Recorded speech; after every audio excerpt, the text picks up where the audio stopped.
यहाँ पर आपको खबर देंगे, इस्लामाबाद की इंसदादी दहशतगर्दी अदालत ने डी चौक से गिरफ्तार शनाख्त परेड के मुलजिम को अदालत पेश न करने पर डीसी इस्लामाबाद को तलब कर लिया है। मजीद जानते हैं डॉन न्यूज के नुमाइंदे ताहिर नसीर से। जी ताहिर नसीर, बताइएगा क्या तफसीलात हैं आपके पास?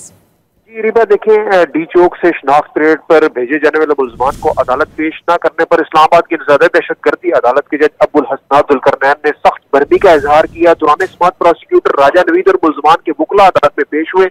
मुलजमान के वकला ने अदालत को बताया कि अभी तक शनाख्त परेड वाले मुलजमान पेश नहीं किए जा रहे, जिस पर अब्दुल हसन जुल्करनैन ने सख्त बर्मी का इजहार करते हुए डीसी इस्लामाबाद को फौरी तौर पर अदालत तलब कर लिया है। अदालत ने ये रिमार्क दिया है कि डीसी इस्लामाबाद अदालत पेश होकर बताएं कि शनाख्त परेड वाले मुलजमान को क्यों नहीं पेश किया जा रहा। पुलिस एहलकार जेलों के बाहर खड़े होते हैं लेकिन उनको मुलजमान नहीं दिए जाते। अदालत ने तमाम असिस्टेंट कमिश्नर जिन्होंने शनाख्त परेड के हवाले से रिपोर्ट देनी थी उनको भी तलब कर लिया और उनको भी ये हदायत की कि वो बताएं अभी तक रिपोर्ट क्यों नहीं दी जा रही। ताहम अदालत ने जो इंसानी दहशतगर्दी अदालत के जज अब्दुल हसन जुल्करनैन थे उनकी जानब से कहा गया कि शनाख्त परेड वाले मुलजमान आज हर सूरत अदालत में पेश हों। अगर अदालत पेश नहीं किए जाते तो डीसी के बाद आईजी इस्लामाबाद और डीआईजी इस्लामाबाद को भी अदालत तलब किया जाएगा।